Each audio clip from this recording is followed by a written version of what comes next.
So you might be horrified to know that, well, I'm not sure how you guys would react, but there's actually an aspect of the show just now that was catchy. That's still in my head. Ding, ding, ding, ding. Will Dyar is an expatriate resident of Pittsburgh who now lives in Santa Fe. And you began this after he moved away and began trading files. I mean, you called it tapes and CDs, but... Oh, it's just digital files. Right. I think we used YouSend it. You described it as songs that speak in one voice of many parts. Other than trading files back and forth, I mean, how exactly did the writing break down? It sounds like you were both adding and augmenting what the other person was doing. I think there's, 11 songs. I think I started 8 of them. Will started 3 of them. There are maybe 2 or 3 songs we never finished. That probably won't be finished.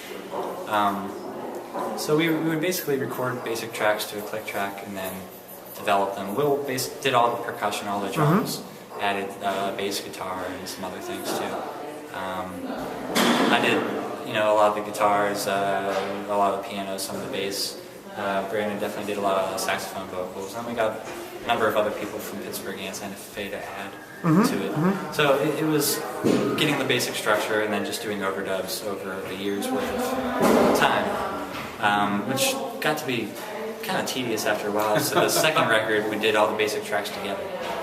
So that's the kind of progression from the first to the second. When you say together, which togethers? Oh, well, that's a good question. I went out to Santa Fe, and we basically did guitar and drums together. So we got the natural feel. Okay. And then we actually ended up doing a lot of the overdubs. Ben Montgomery, who's a trumpet player and songwriter in Santa Fe, added some trumpet, bass, keys, and stuff. And then we're taking it back to Pittsburgh, getting Brandon on a ton of stuff, PJ on a ton of stuff, and basically building out, but it's a tighter core band now with the 5 of us, basically. And, you've also done performances based on your Fourth River piece, which was alluded to here tonight. You've done a live score to Cecil B. DeMille's The Golden Bed. So it sounds like at any given time, there's no telling what one is going to get, seeing either of the modular incarnations of Host Skull, either in the eastern part of the country or the western. Yeah, I think that's a good thing and probably a problem. But as far as the modules, it'll be always modules. Okay. So that piece will be consistent. If we're doing the film score, it'll hopefully be advertised as a film score. Okay, otherwise, right. I think people will be in for a surprise if they start seeing an hour-and-a-half silent film with a bunch of screeching. It's almost the reverse problem of not having branding consistency. It's almost like having like too much branding. Yeah, like G or something. Right, right. That's kind of the way that even the recording worked for anybody who wasn't Dave or Will. Like I recorded my tracks. I recorded tons of vocal tracks and tons of sax tracks all over the album. And some of the stuff I recorded, a year ago, and had no idea what it was going to sound like, other than like the rough tracks that I was playing my parts over. And the first time I ever heard it was when, basically when the record came out as a final product. And then right after that, we did the record release party, which was with the super band, where Will was actually in towns, and that was the first time that Host Skull, the album band of Host Skull, ever actually played together live, because we had done it through the studio until then. So even there, it was like the 6 of us who played that show had never played together as that unit. Right. So there was a lot of kind of figuring out how it was going to work and how it was going to be different from the album, how it was going to function live and stuff like that. And so you were brought in under the pretense of you are a co-inhabitant of Host Skull, and little did you know that you were being inhabited. Right. For people that aren't necessarily familiar with your work or Will's ahead of time, and they just hear the Host Skull album, it might be hard to discern whose contributions are on what piece. And this is what you did here tonight is such a far cry from the pop styles of that record. How do you relate the two? How do you see this connecting? This is almost sort of like if you took that idea and sort of like pulled the thread on it until the structure on the inside just completely dropped out from underneath it. So how in your mind do these connect? I mean, especially if someone sees this tonight and buys that record, it's absolutely I hope they like it. galaxy away. I hope they like it. Yeah, but it won't be anything what we did tonight. I think once we decided on the band name, it allowed for these scenarios. The host skull band name, the idea is that anyone could inhabit a host or the host skull. So Right. if we're all parasites or whatnot, anything could move in there and perform as host skull. Okay. So that once we decided on that, it opened up the 2 bands, one in Santa Fe, one in Pittsburgh. It opened up the art installations that we have planned, which allow anybody to inhabit host skull and record, and then we're going to release it. We'll still have final say over the edit, but anybody can go in this installation, record something, and we're going to edit it into a piece. So this is just another 6 people inhabiting the host skull moniker and doing what we want with it. So in a sense, we're using the band for our own intentions. So you're all embodying something along the lines of being musical parasites. Yeah, that's it. Yeah. How much do you foresee that conceptual and multimedia approaches to music and performance, like what you did tonight, could catch on in more populist formats? I hope they do. I don't know. Aside from a few people, I didn't get much feedback tonight, but I hope it was at least interesting. And I think it's weird enough that it's something to see, and people who don't follow things like this, I guess, could still appreciate aspects of it, or all of it, hopefully. I see it as part of this grew out of like really being sick of playing bars and playing sets of music, and I think Brandon and I were in a group, The Outer Circle, and I think we toyed and hinted at some of these type of things, but in my mind it never really came off properly. And I think this is maybe some of those ideas projected, I don't know, decently successful. Yeah, I think so. I think there's a way. And you see it. It kind of depends geographically where you are. I know in New York, for instance, there are a lot of kind of performances like this in New York City where there is a bit of a mass appeal. Obviously, the population there is much greater than Pittsburgh. But we in Pittsburgh we draw crowds who aren't necessarily kind of like avant-garde friendly musicians and bands who aren't necessarily steeped in the tradition of performance art or anything like that. But they want to see something interesting, and they're able to get down with what we do.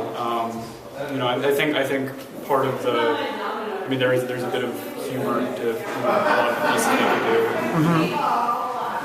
Try to take ourselves seriously, but not so seriously that it maybe disconnects with the audience. And there are elements of of pretty blatant tunefulness in what you're doing as well. I think that's partially a crutch I can never get rid of.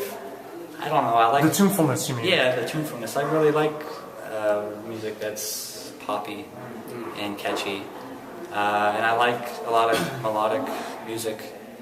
And even in the past few years, I think I don't know, it's like you buy so many just free improv records, and unless they're astounding, they just kind of pile up on your shelf, and you're like, I kind of wish I could hear a melody again.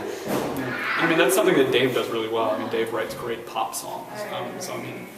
I certainly come from more of a kind of a free improv thing. That's what I got really deeply into in college. And so I moved really far away from playing, kind of like melodic and kind of tonally friendly music. But since moving back to Pittsburgh, that's actually what I've been doing most of, is playing in various kind of like indie bands and stuff. Where I've had to reinvent, how do I play these pop songs again? What do I play with these pop changes, and then try to inflect them with what's comfortable for me, which is the more avant-garde stuff.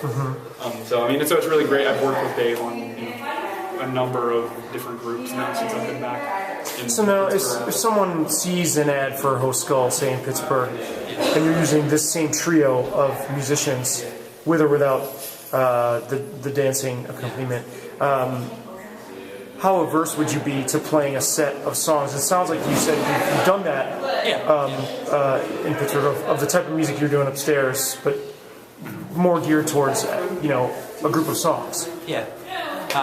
Well, we definitely did a house show, kind of an acoustic version, very light. The idea was no amplification whatsoever, and we'll just play songs, and we did a couple kind of like jazz head type things. PJ and I did a DC show, all songs, a couple of the same jazz head things. But we got something coming up in 2 weeks. It's going to be a trio, all songs. And I think that's what people more expect, just given some of the things we've done in the past. The band assembly that we were in, definitely song-based. Sure. But it has some jazz leanings or whatnot. I think once we do the modules more and more, we'll be associated with that too. But since this was the first night, I don't think that many people know about it. Some people have been involved, and we're talking about some grants, and we're talking about some different performances in different cities and stuff like that. But since no one's seen it, they're like, oh, it's a great idea. Hopefully once they see it, they still think it's a great idea. But I think we're definitely still associated with the song stuff. How much do you listen? Because just running through your body of work here, you've got you play root style piano, you produce and record. How much do you enjoy? You were talking before about there's only so many jazz improv records you listen to and they sit on the shelf. I mean, in your listening life, how important is tunefulness? Lately it's definitely been more important. I don't know, Brandon turned me on to like John Hollenbeck and all those New York guys, and they're able to play both ways, and the tunefulness is incredible.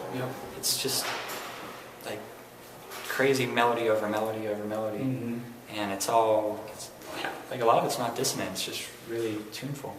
It's interesting when it's wrapped in something that on the outside might be sort of harder shelled or something, and you can cut that through that outer layer, and there's a core of cohesion or tunefulness or something very pleasant at the core. Yeah, I don't even think it's necessarily tunefulness. I think if there's some complexity or some thought or some I'm mainly interested in structures and how those structures are manipulated or twisted or just laid out straight. I think a lot of the free improv where there's no structure or I can't, and it might be totally me. Well, you can't discern a structure? If I can't get into it in some level, I don't listen to it too much. And that's not a...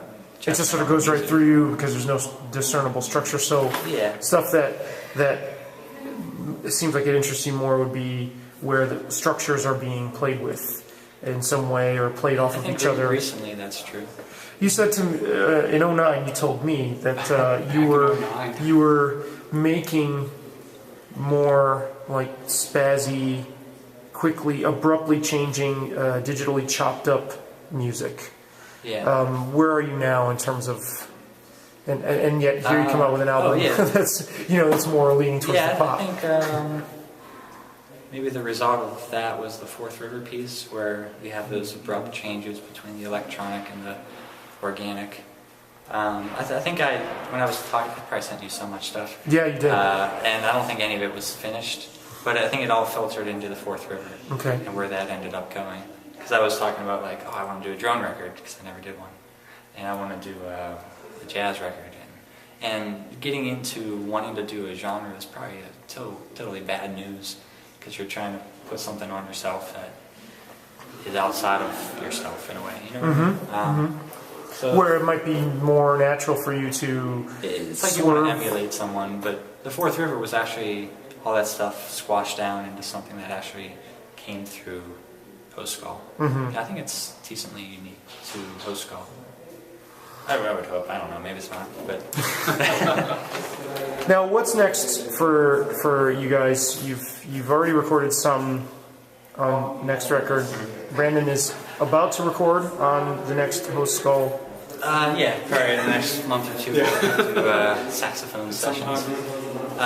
Yeah, so I think we're gonna shoot for a 7-inch for record store day around that time. The record following sometime after that next year. We have an art installation in March, and hopefully that's going to travel to Winston-Salem.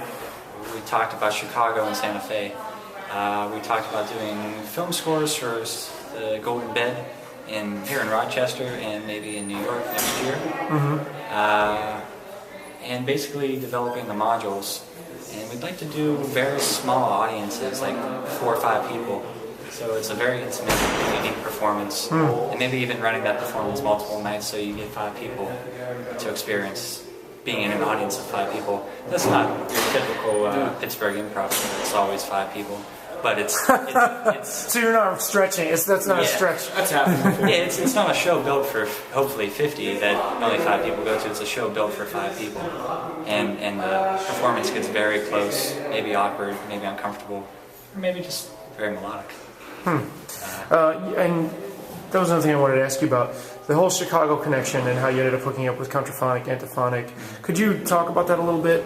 Yeah, we Will and I recorded 2 tracks for a 7-inch. Right. That's what you proposed to them. Yeah, and we sent it to Antiphonic because I saw they just started kind of a songwriter branch of contraphonic. Frank Rosalie released his solo album, which I loved. And then there's Pronto. Yeah, there's Michael some other Jorgensen's. stuff, Yeah. records I picked up and liked. So I figured, that might be a good start because they're still, the Antiphonic was still on the smaller end, and that might be a good shot. So we sent it to them, and they liked it. We ended up doing the full record, and we kind of stopped sending things out once they replied because it seemed like a good starting point.